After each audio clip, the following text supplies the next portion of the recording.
Hello mga kakusina, magluto tayo ngayon ng rebosadong hipon. Ito, ang aking hipon. Ayan, babalatan ko pa yan.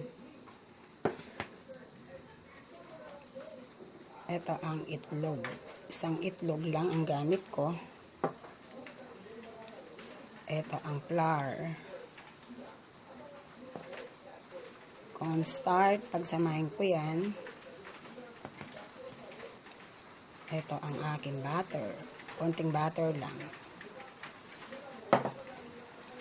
Ito ang asin. Kailangan may asin, siyempre.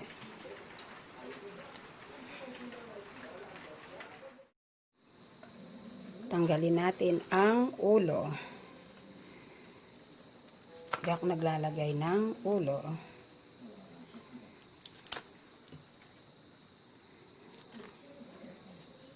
Yan. Tapos, balatan natin.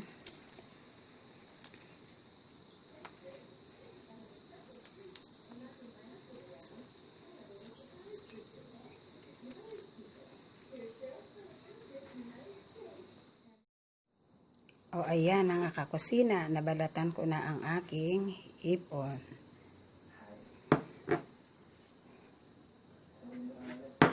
Magtimpla na tayo ngayon ng itlog at harina.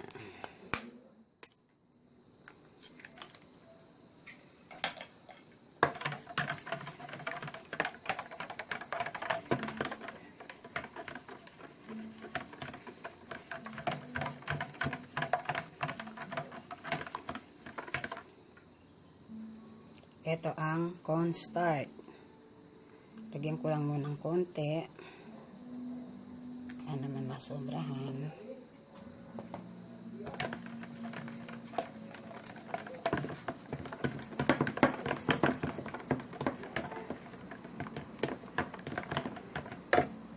Ito ang aking harina.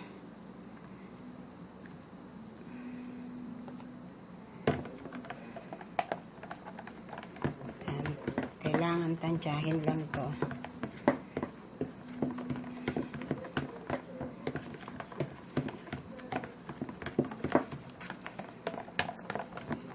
Yan, durog na durog. Konti lang yung hipon ko. 1/4 lang yan.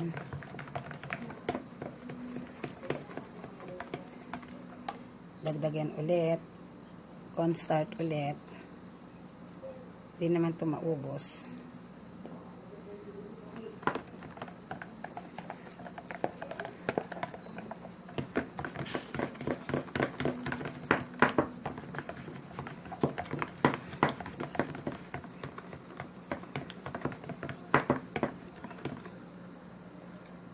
Asin. Konti lang din. Ito ang butter. Tinunaw ko na. Lagay natin lahat yan. Para masarap.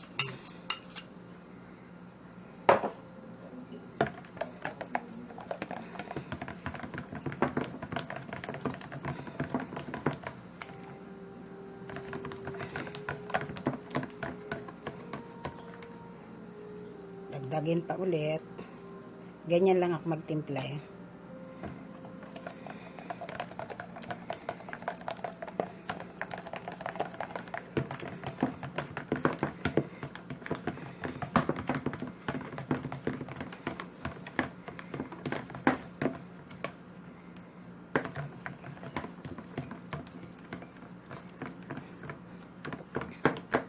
Yan.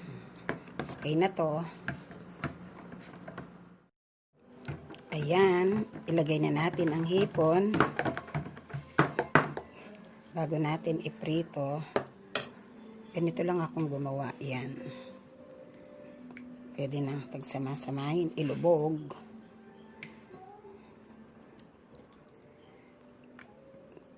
Para ready prito na yan.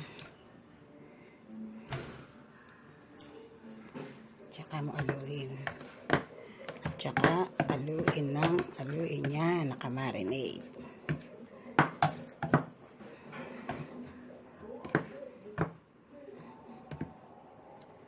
Yan mga kakusina. kusina. Iprito natin yan. Prituhin na natin ang aking rebosadong hipon. Lagyan na natin mantika. Kailangan lubog at mahina ang apoy. Yan, maglagay na tayo. Kailangan mahina lang ang apoy niyan, guys. Ayan.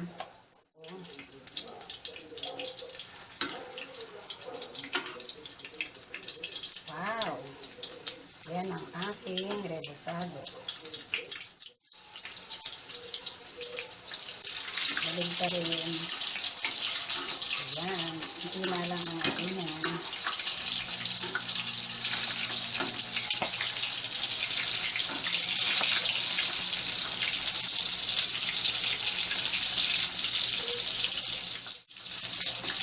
Ayan, luto na. Oh, ayan ang aking rebosado.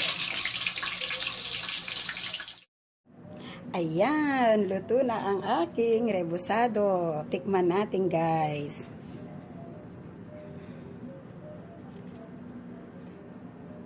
Ito, gugupit lang ako ng kalahati. At saka, isausaw natin dito sa sauce niya. O, ayan. Tikman natin.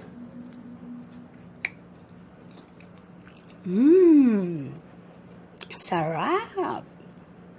Malinamnam mga tanan.